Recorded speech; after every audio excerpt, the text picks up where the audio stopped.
kunootti ka argitanii wal biratti akka isheen bareeddu. Nyaatittiin kana fakkaattiin siniin jedha.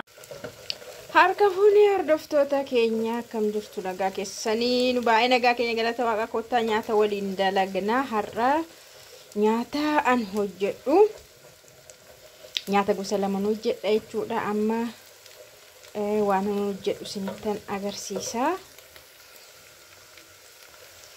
Misira jechuudha misira duudaa fi dinnicha diimaadhaan hojjedha jechuudha akka waxii diimaatti hojjedha timaatimii sitti dabaleen hojjedha jechuudha. Kan biraas nan hojjedha gosa lamaan hojjedha waan ta'eef na duukaa bu'aa ogummaa xinnoo qabdu siniin jedheera. Waan kanaan dura beektanis yoo ta'e ni yaadattu waan hin beeknes yoo ta'e bara kana keessa waan hojjetamu ilaaltu jechuudha. YouTube kiyya faarooreetaatiin subscribe godhaa like godhaa siniin jedha. Egaa shunkurtiin koo ammala gara magaala ta'utti dhufteetti ka amma habish sunqoon itti naqa jechuudha. Sunqoo qimamii sunqoon itti naqa. Qimamii sunqoon itti naqee ishee kana faana takka sochooseen amma isheen magaala taatutti jechuudha. Itti aansee barbarree itti naqaa, itti aansee timaatimii itti naqaa, itti aansee duraa duubaan daawwadhaa jechuudha. Itti aansee amma barbarreen itti godhaa magaaleera waan ta'eef shunkurtichi.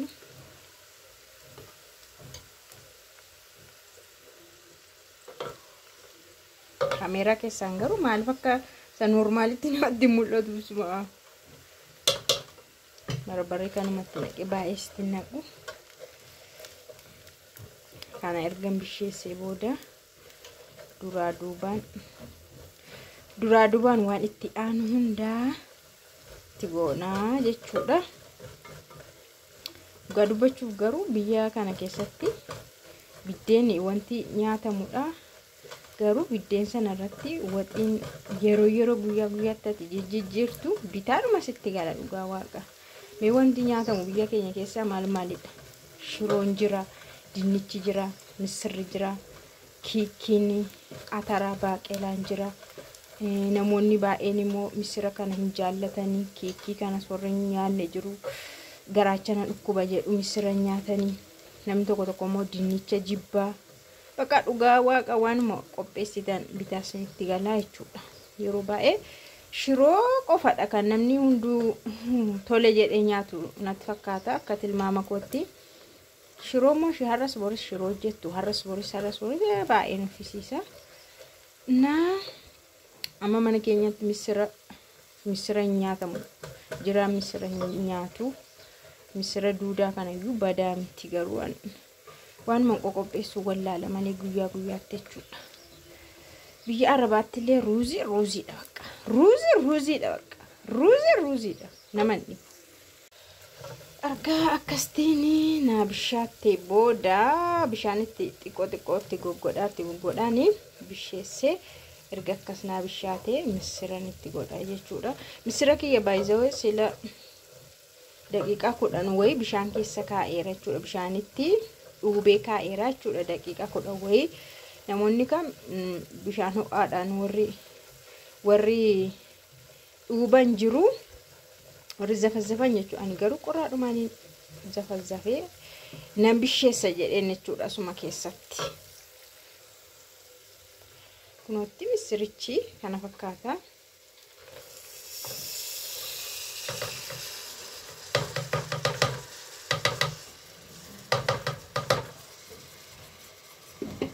Kana fakkaata. Akkanatti sochoosee kana daqiiqaa 10 wayi erganii sosochoosee garaagarummaa daqiiqaa 10tiin dinnichaan itti godhaa jechuudha. Boodarranii timaatimii itti godha maaliif seetanii akka jara lamaanuu timaatimiin immoo bisheessutti jechuudha. Bishaan isaatiin isa boodadha kan bishaan illee itti dhiquu jechuudha. Na goskitee yoo abidda rukuchistee dhandhama bareedaa tokko sii kennaa jechuudha. Garuu innasuma na jalaa maal ta'a itti yoo bishaanitti gootee dhandhama hin qabu. Kanaaf osumanni qabatu xinnoo ishii goskitee sosochoosuu qabdaa jechuudha. Kun ogummaa kiyyaan siniin jedha. Akkuma siniin jedhe sochoosaatiin ture bakka amma dinnichatti godha. Dinnicha kiyyaallee kun haaluma kanaan kan inni qopheessee xixiqqaadha bifa. Haala ani itti kukkutee xixiqqeesseeni kun yeroo bishaatu immoo saayiziin isaa ittuu gadi hin qannasaa jechuudha. Kanaa gadi xixiqqaa ta'a. Nyaata garuu namni akkuma manas akkuma isaa toletti akkuma isaa mi'aayee akkuma jaallatetti hojjeta baay'isoo. Bakka garaagaraa YouTube farra Google farra osoo ilaaltanii akkaataa garaagaraatti namni hojjeta jechuudha. Isas akka ofiisaa jaallatee fi akka mana isaa keessatti yeroo nyaatu itti toletti sirreeffatee hojjetaa jechuudha. Kanaafuu kana beluu sirriidha jechuun hin danda'amu. Namni sun waan hojjete sana ofiisaa nyaata hin gatu waan ta'eef sun immoo waan isatti tole waan isaa mi'aaye karaa sanaan namattis agarsiisa isin jedha. Akkatti yaada keessan qajeelfadha. Isinillee akka barbaadanitti hojjechuu yookaan dinnicha dura gochuu dandeessu yookaan immoo yeroo shunkurtii fi barbarree irratti timaatimii godhuu dandeessu. Ala keefko garuu akka isinitti tole isinii mi'aaye sanadha. Haala kanaan fideera. Kana fakkaatti yaa hundi ishii xiqqoodha kanan hojjedhe baay'ee biradistiin ishii baay'ee tokko xiqqoodha. Akkanatti guddaa isinitti fakkaachuu danda'a malee jechuudha. Akkasitti bakka amma wannani walitti godhu hunduu sadan kanadha. Kana haala bareedaadhaan erga misheessee booda wantoota itti godhamutti godhachuudha. Qimamii garaagaraa itti godhaa deema. Kana garuu sirriitti hammanni akka gogaa ta'utti na sochoosa jechuudha. Baay'ee mi'aa godhata jechuudha yeroo akkanatti hojjetamu. Isa walirratti naqanirra. Duruu warra keenya beektumti yeroo iddirii faa hojjetan yeroo maabara faa baasanii yaadattu yoo ta'e abidda bira taa'anii sataatti isa guddaa sanan akka isaan itti sochoosan harka irraan fudhatan sochoosaa oolu sabooda waan abiddi tuqee mi'aa jedhu waan abiddi tuqee mi'aa ittiin maayin waan abiddi tuqee mi'aatti bakka akkana sochoosaa oolu beektu gaasin akka ittiin mi'aa dhugaa waaqa misira milleen hojjetan isaanii kiikii kana faa hojjetu yeroo maabaraa faa yoo xoomii ta'e kiikii kana hojjetu hallichaa immoo kiikii ataraa faa hojjetu basma foon caala mi'aa dhugaa waaqa warri keenya duratti hojjetan abidda irratti jechuudha.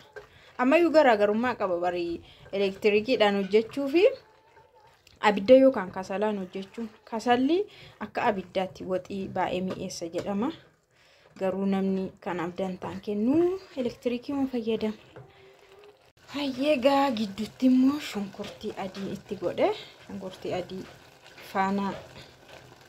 faana misheessine waan ta'eef kunoo gidduutti ittiin godhe jechuudha. Shunkurtii adii bichaadha baay'ee zinjibilas ittiin goone shunkurtii adii bichaadha.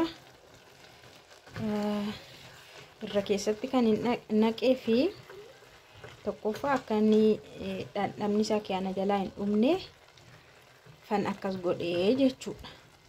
Garuu ammallee gara bishaachuu dhufaa jira baay'ee hin turu kana booda. Yaanaas shufi akkatti lamaan isaayyuu wal simatee naa bishaatee jechuudha. Bifni ishiillee baay'ee bareeddi. Dhugaa waaqa kana akkotoo akkanumaan irraa baasee jechuudha. Xinnoo ishii gogaa ta'a. Gogaa masamaan kaadha nyaachuudha. Yoo biddeen dhabameellee jechuudha. Maaliif hin gubugaa waayyuu hin jedhu bara. Misira duudaadhas dinnichadhas maal rakkoo qaba. Shorbaan isaayyuu hin dhugama kun bara. So akka shorbaatti hojjedheera ta'e shorbaan isaa hin dhugama. anyways akkas ta'eera xinnoo ishii garuu bishaaniin itti godhachuudhaan xiqqooshi maaliif kun yeroo qabbanaa'ullee xumurre baay'ee ganaa waan garaagaraa immoo itti godha ashaboo qimamii bishaan xiqqoo itti godha amma isa booda bakka nan xumuraa jechuudha waan itti xumuree waan itti godhamu kana ta'eeti jira jechuudha amma nan xumura bakka ashaboo itti godheera kun qimamiidha malee qimamii kan biraattiin godha qimamoonni ko anko gosni hunduu bakka tokkottidha ebeluudhaan jedhu anko bakka tokkotti daawwanteef bakka xinnoo ishii daqiiqaa 5 tokko dhumarratti akka feetan gaafeetanitti gootu xinnoo ishii foormiidhumaa fi yoo barbaadan isin dhiistu ani garuu akkasumatti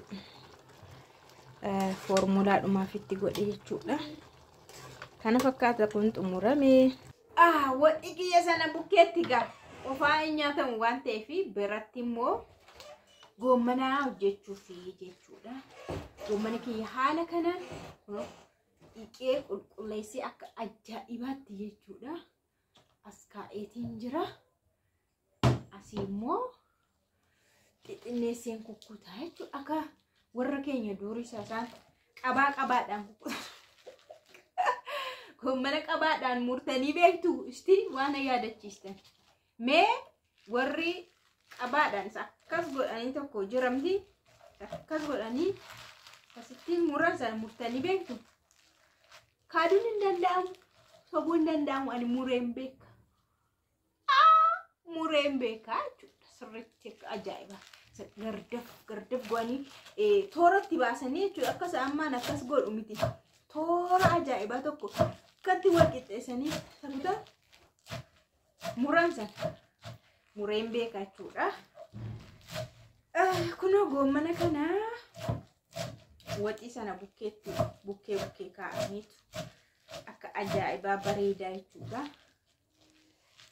baay'ee bareedas baay'ee mi'aasii wal faana akkasiga haadha manaa taateennan maaluma hojjedha har'a maal qopheessuun qaba har'a maal hojjechuun qaba maal nyaatuu qaba jaarsi kiyya kaleessa maal nyaate engadda maal nyaate har'a maal hojjechuuf hin qaba yaddaga xinaatiin geessuun maal hojii kan biraa yaaddu jechuudha waa'ee masaa yaaduu qabdas dirqama keeti abbaa manaa kee hamma danda'ametti hamma dandeettii kee hamma qabeenya kee hamma manni kee danda'u hamma humni kee baatutti dhugaa waaqa maal rakkoo kunuunsite amma fakkeenyaaf waan gosa tokko qofaa dhiyeessuufirra yoo xiqqaate gosa lama yoo dhiyeessite hin gammada malee hin dallanu jechuudha itti tola gosa lama waan xiqqaa warri kaan gosa 7 meeqayyuu qopheeffachuu danda'u yoo rabbiin jedhe achis hin geenya 10 meeqa qopheeffachuu yoo achis ni geenya garuu hamma qabanatti immoo hamma mana ofiitti maaliif waanuma ta'e illee hin taane waan tokko jechuudha garaagara godhanii qopheessan baay'ee namatti tolu bakka amma millee yoo ta'e jechuudha dadhabbina kee fi sanafummaan kee ittiin hin mul'atu jechuudha egaa akkasittiin goommana kiyyaa akkanatti mulleeffadheen hojjedha jechuudha akkasii hordoftoota goommanni baay'ee ofii balfaa fakkaattee baay'eetti malee yeroo abiddarra geessu immoo kusuus jettee baatee baddi doosheen seentu abdu goommanni kiyya kunooti xumuriin jira akka ajaa'ibaattan ishee dalage jechuudha gorora nama coccobsiisti zayitii illee badaa takkasa hin qabuula gogduudha dhuma gubbaatti garuu dhadhaadhaan fataan godha waan ta'eef goommaniif shiroonii dhadhaatu goommanaaf shiroo dhadhaatu nyaachisa kanaaf dhadhaa kiyyatti godheen qofa samaanni dhadhaatti godheen xumuraa jechuudha. Kana bukkee xaal gootee fiitu bakka waan hundaatti godheera baay'ee waan barbaachisu kamillee itti godheera xumurarra jira amma dukkunoo dhadhaan akka ajaa'ibaa si nyaachisti sittiin dhiyeessiti waan ta'eef maankaa tokko itti naqee sa'aan keenya altee itti barra ammayyuu yoo umees rakkoon tokko illee waan hin jirreef sa'aan keenya altee waan jirtuuf yaadda'ina hoyyoo dhadhaatti baay'iste hin jedhin dhadhaatti baay'iste hin jedhina sa'a dhalte qabna. Kana fakkaata viidiyoon kiyya har'aa like